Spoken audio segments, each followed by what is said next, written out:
संविधान सद्भाव बढ़ाओ और देश बचाओ की एक अनोखी मेरठ से चलने वाली वाहन यात्रा में प्रोफेसर आनंद कुमार जी जो समाजवादी विचारक चिंतक है, उनके मार्गदर्शन में चलने वाली यात्रा में शामिल हुए सभी साथियों, आप सब लोगों को एक जोरदार जिंदाबाद। आज तक तो हम जिंदा है, आबाद भी है, ये मान कर चलते हैं, लेकिन जब मेरठ में आए थे हिंसा के बाद, तब का दुखद चित्र मैं कभी नहीं भूल सकती। और अभी खबर मिली कि जो चाचा खड़े हुए थे खाटले पर, रोटियां रेस्टोरेंट में सेकने वाला उनका युवा बेटा रोजगार के बाद वापस आ रहा था घर, तब बिना कारण मारा गया था। आज पता चला एडवोकेट अली सईदी साहब से, जो उनके लिए बहुत लड़ चुके हैं, कि वो गुजर गए। उनका जो सवाल था वो आज भी देश को जवाब देकर ही सीधा सरल रास्ता अपनाने का समय है। सवाल था कि मेरे कौम ने क्या आज़ादी आंदोलन में योगदान नहीं दिया। आज जब हम लोग 1857 के स्मारक पर पहुंचे और वहां खड़ा किया हुआ एक स्तंभ ही नहीं, वो पूरी सूची का इतिहास, जहां हिंदू मुस्लिम कहें न कहें, ऐसे भारतीय थे कि जिन्होंने आज़ादी के लिए एकजुटता के साथ, वो कारतूसों की बात थी, उसकी खिलाफत की थी। आज कहीं न कहीं ये इतिहास भुलाया जा रहा है। वो इतिहास जिसमें गंगा जमुना तहजीब तो थी ही, पर इंसानियत थी और भारतीयत्व की एक अलग सी परिभाषा थी। इस धरती के साथ जुड़ा हुआ किसान हो, मजदूर हो, पशुपालक हो, कोई छोटा मोटा उद्योगपति हो, सभी अपने को भारत माता, नदी माता, भू माता से जुड़कर ही याद करते थे, बनाते थे राष्ट्रीय एकता और एकात्मता को। आज क्या हो रहा है हम सब लोग देख ही रहे हैं। अयोध्या जैसा मुद्दा जब बनता है और हम अयोध्या में पहुंचते हैं और अयोध्या के लोगों को लेकर हम देश बचाओ देश बनाओ यात्रा में 55 जगह देश भर घूमते हैं, तो क्या चित्र सामने आता है। अयोध्या के लालगढ़ी के महाराज हमको बताते हैं कि यहाँ एक नहीं 700 मंदिर रहे हैं और उन मंदिरों के नीचे की जमीनें नवाबों ने दान की है। राम नाम के गमछे भी मुस्लिम बुनकर बुनते हैं और झंडू के हार भी मुस्लिम खेतिहरों के खेतों के फूल से बनते हैं। कितनी सुंदर तहजीब, कितना सुंदर इतिहास, जहां आज उन्होंने ही हमको दर्द भरे आवाज में कहा कि शव यात्रा निकालने के लिए भी सहमति लेनी पड़ती है, मंजूरी की जरूरत होती है। जबकि ईरान की रानी ने कहा था कि उसी सर्वधर्म समभाव की जमीन में मेरा दफन होना चाहिए। तो आज देखिए हम कहाँ थे और कहाँ आ चुके हैं, और इसका नतीजा क्या हो रहा है। दीवारें खड़ी हुई हैं, केवल लकीरें नहीं, और इन दीवारों के कारण जो विभाजन हो रहा है वो इतना मनमुटाव ही नहीं, हिंसा तक पहुंच चुका है कि बुलडोजर कोर्ट बन जाता है।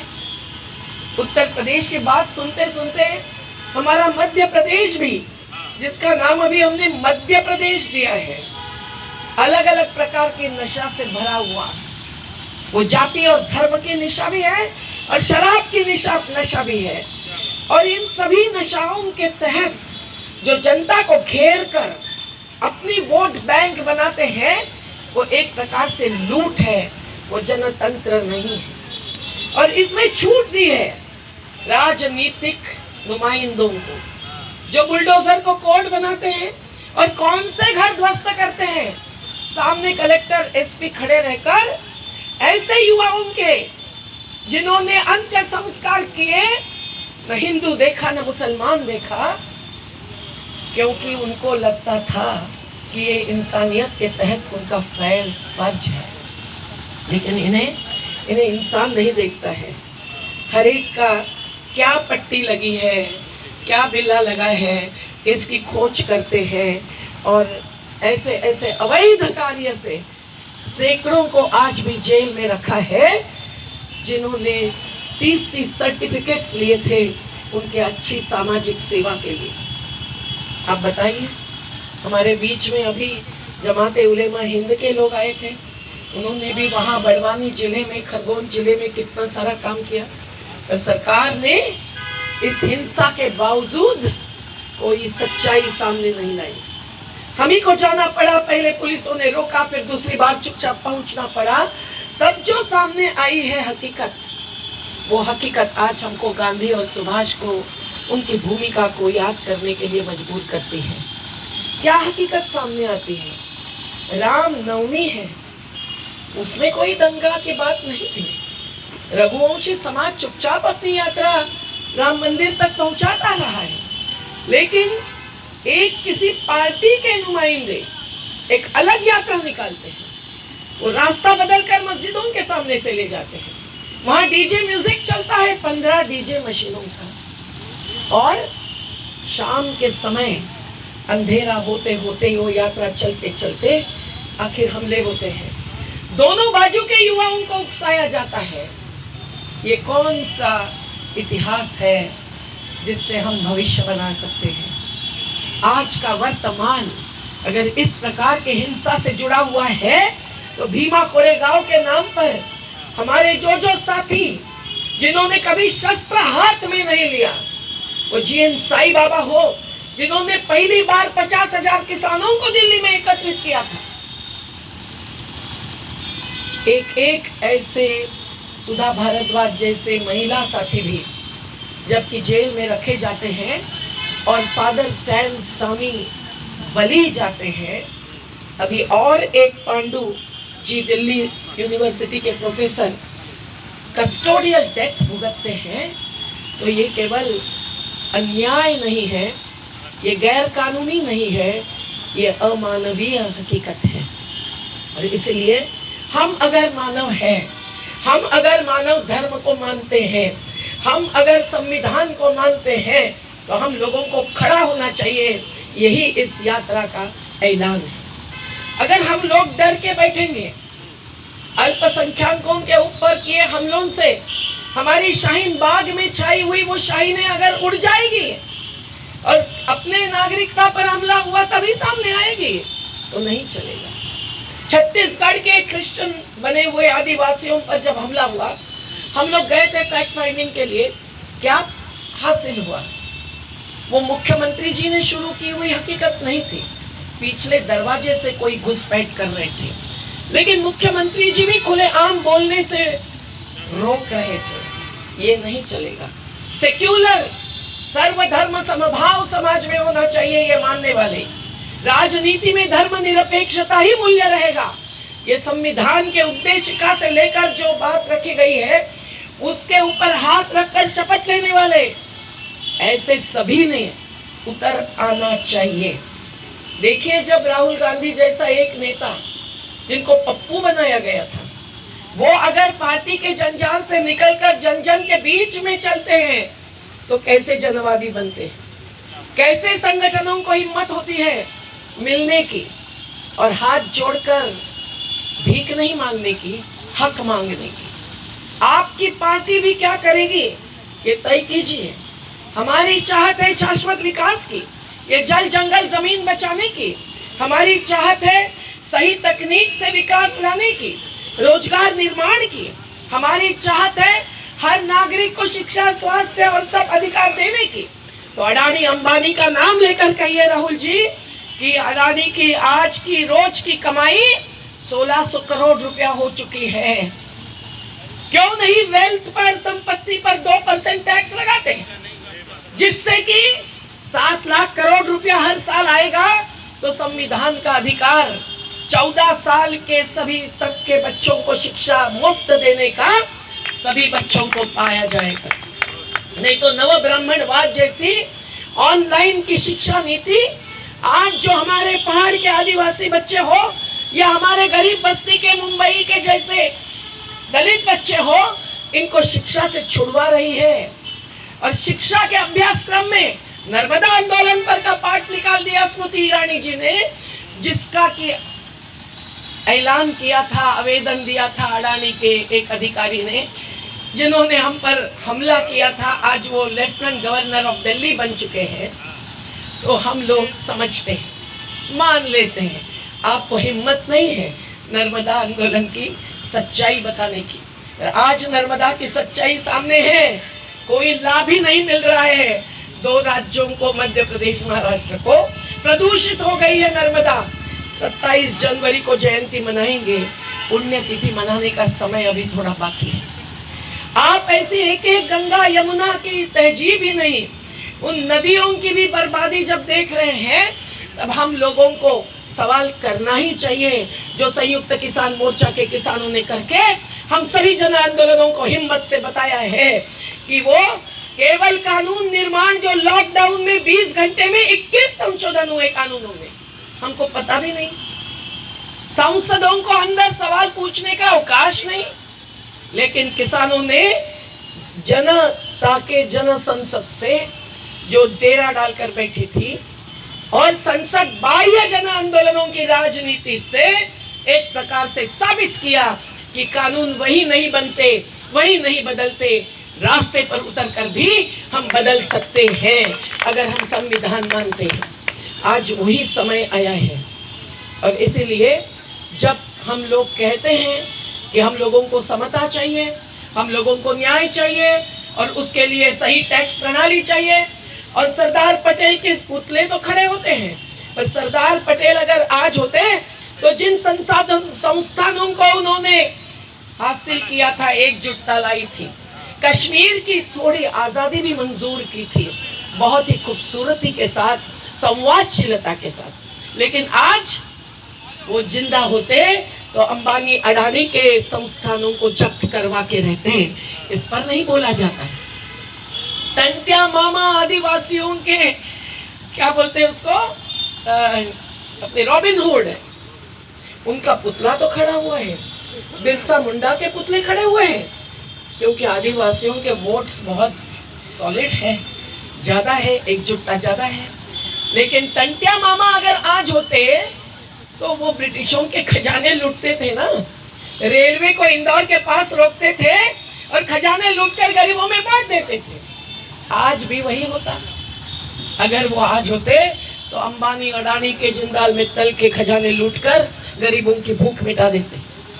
अब देखिए, 5 किलो की बहुत बड़ी जाहिरात, 6,000 रुपया महीना देने की, विज्ञापन और प्रचार प्रसार, ये तो बहुत हो रहा है। लेकिन किसानों के उपज को सही दाम नहीं, तो चौधरी चरण सिंह जी से प्रेरणा लेकर हम क्या कहेंगे? हम यही कहेंगे ना कि आप न श्रम का मूल्य मानते हैं, न प्रकृति का मूल्य मानते हैं। आप जल जंगल जमीन बर्बाद कर रहे हैं, जिएंगे कैसे? किसान, मजदूर, पशुपालक, मछुआरे, वनोपज पर जीने वाले आदिवासी, सभी को हम लोग किसान मानते हैं। हमारे मसौदे विधेयक बैठे हुए हैं, डाले हुए हैं लोकसभा और राज्यसभा में कि एमएसपी यानी न्यूनतम समर्थन मूल्य देने के लिए भी कानून की जरूरत है। पर मोदी जी की हिम्मत नहीं है ऐसा कानून बनाने की। क्यों? क्योंकि खेती उपज के आधार पर भी करोड़ों रुपए कमाते हैं मुकेश अंबानी जैसे, जिनके 11,000 दुकानें हैं।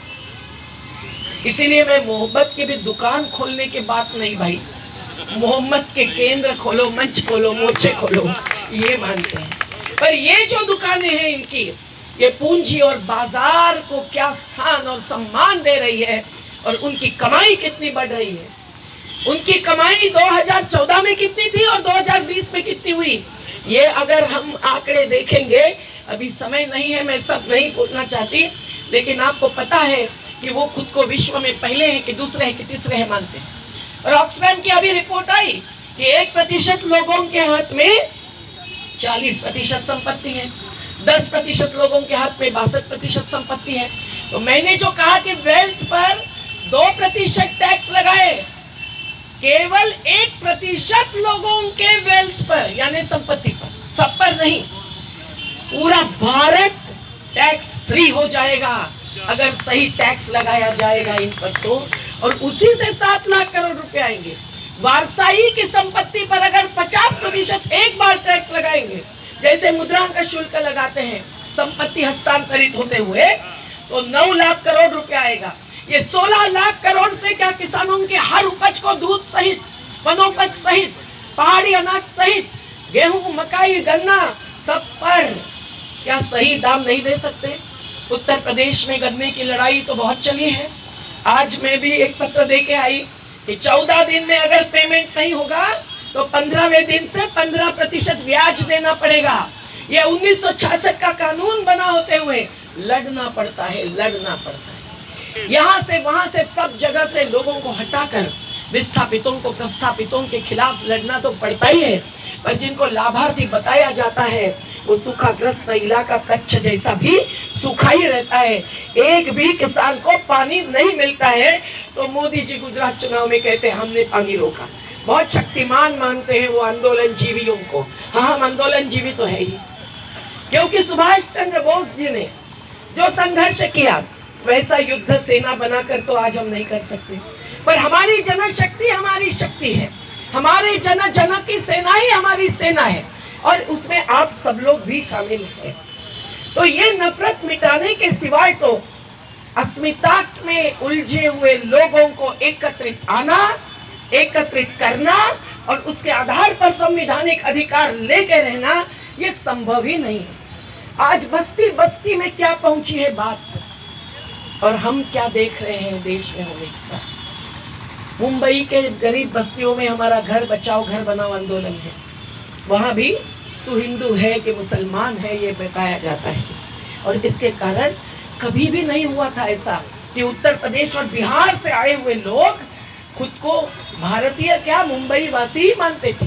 लेकिन आज तू कौन से जगह से आया है, तू कौन सी जाति का है, ये माना जाता है।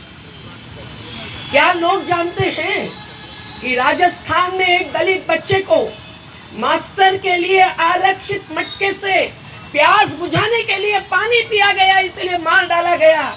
ये कितना अमानवीय है। अगर हमें ये मंजूर नहीं है तो अपनी अपनी जाति समाज के त्योहारों में, महोत्सव में, अपने अपने जाति समाज के उद्घोष में केवल भूले भुलैया में पड़े रहना हम लोगों को नामंजूर करना चाहिए। अगर लिंग भेद भी हमें नामंजूर है तो नारी के सहभाग बिना हर बदलाव अधूरा है, ये जयप्रकाश जी के आंदोलन का भी एक नारा था। पर आज अगर बिल्किस बानो पर जिस प्रकार से अन्याय होता है, जिसके आंखों के सामने मां पर बलात्कार हुआ, खुद पर बलात्कार हुआ, 3 साल के बच्चे को मार डाला और घर के 13 लोगों की हत्या हुई, उसके हत्यारों को छोड़ लाकर झूठे कानूनी आधार पर उनका सम्मान होता है, फूलहार होता है, तो क्या हमारी हिम्मत नहीं हुई कि हम रास्ते पर आकर बोले कि बिल्किस बानो तुम संघर्ष करो, हम तुम्हारे साथ हैं। ये केवल महिला संगठनों की बात नहीं है, ये केवल दलित संगठनों तक सीमित मामले नहीं है। हम सब लोगों को जो इंसानियत मानते हैं, जो जाति धर्म पंथ प्रांत के पार केवल हर नागरिक का संविधान का अधिकार चाहते हैं, उन्हीं लोगों को एक होना चाहिए। और बुद्धिजीवी और श्रमजीवियों का समन्वय जो राहुल गांधी जी की यात्रा में तो दिखाई दिया, पर सही सवाल यह है कि यात्रा के बाद क्या होगा। ये तो उन्होंने खुद हमारे साथ के संवाद में कहा कि देखिए, मैं जानता हूं कि यात्रा से तो जादू नहीं होने वाली, मैं जानता हूं कि अगर हम लोग आपकी सब बातें नहीं मान सके, मैं अगर मेरे पार्टी के लोगों को नहीं समझा सका, तो आप ही हमारे सामने खड़े होंगे। हमने 1 मिनट में कहा बिल्कुल, पर ये एक उदारता, ये एक जवाबदेही था। अगर हम चाहते हैं तो हम लोगों को ये मन मुटाव, नफरत, हिंसा, दीवारें तोड़कर एक होकर ही ये सब बात करनी पड़ेगी जो मानव धर्म की बात है। मैं 2 लाइनें सुनाकर आपकी रजा लेती हूँ। भारती जी की आवाज़ में भी नहीं है, पर फिर ईश्वर अल्लाह तेरे जहां में नफरत क्यों है, जंग है क्यों, तेरा दिल तो इतना बड़ा है, इंसान का दिल तंग है क्यों, कदम कदम पर सरहद क्यों है, सारी जमीन तो तेरी है। सूरज के फेरे करती है, फिर भी क्यों इतनी अंधेरी है। इस दुनिया के दामन पर इंसान के लहू का रंग है क्यों। ईश्वर अल्लाह तेरे जहां में। मैं आपको इतना ही खबर देना चाहती हूँ कि इस यात्रा को आगे बढ़ाते हुए आनंद कुमार जी, राकेश रफीक जी, मेजर साहब, सुरेश खैरनार जी, रामधीरज जी, सभी मंथन भाई, सभी वरिष्ठ साथियों के साथ हम लोग वापस लौटेंगे, फैजल खान भाई और हम सब लोग, इसलिए कि 26 तारीख से पलवल से यात्रा निकल रही है, जिसके पहले सैकड़ों जिलों में यात्राएं हो चुकी हैं, जिसका नारा नई संकल्प है, नफरत छोड़ो संविधान बचाओ। और वो यात्रा पलवल से 26 तारीख को सुबह झंडा वंदन करके निकलेगी। वो बदरपुर में 29 तारीख की शाम को पहुंचेंगी। जैसे ये यात्रा दिल्ली में गांधी स्मारक पर 29 शाम को पहुंचेगी और 30 तारीख को हम सब लोग एकत्रित हो जाएंगे। राज्य राज्य के लोग आएंगे। हम लोग जो भुक्तभोगी हैं उनको तो ऐलान करते हैं कि आप ज़्यादा से ज़्यादा ताकत लगाइए और 30 जनवरी को जंतर मंतर पर 10 बजे एकत्रित हो जाइए, क्योंकि वो शहादत दिवस है। हम केवल बापू को ही नहीं, जिनको तो नकारा धिक्कारा जाता है, लेकिन हम सब लोग बापू की शहादत के प्रेरणा लेने वाले सभी शहीदों को याद करने वाले हैं। वो शहीद आजम हो या वो बिरसा मुंडा हो। और वहाँ शहादत दिवस पर हम लोगों ने ऐसे संविधान प्रेमी मानते हैं उन पार्टियों के नेताओं को आमंत्रित किया है। बहुत बड़े बड़े जाने माने नेता आ रहे हैं, सभी सेक्युलर मानी गई पार्टियों के नुमाइंदे, और हम लोग वहाँ उनकी भूमिका सुनने के लिए 1.5 घंटा आरक्षित रखा है। पर हम 11 बजे मौन लगाएंगे, मौन रखेंगे, जो आज राज्य सरकारों का अधिकार है। नोटिफिकेशन निकला है गृह मंत्रालय से, लेकिन पालन नहीं होता है जानबूझकर। तो 11 बजे के पहले 10 बजे से हम लोग चालू करेंगे और फिर हम 3:30 बजे तक चलाएंगे। ये 30 जनवरी का शहादत दिवस का कार्यक्रम ही नहीं, एक संकल्प का मंच रहेगा और 31 तारीख को हम आगे बढ़ने का पूरा कार्यक्रम बनाएंगे। आप सब लोगों को ऐलान है कि आप 30 जनवरी को सुबह 10, 10:30 बजे तक जंतर मंतर जरूर पहुँचिए और अपने सभी साथियों को लेकर। और मेरठ की ये जो क्रांति धरा कही जाती है, तो आप वहाँ एक क्रांति का ऐलान लेकर आएंगे तो कुर्बानी के जज्बे को हम सलाम करेंगे। जिंदाबाद।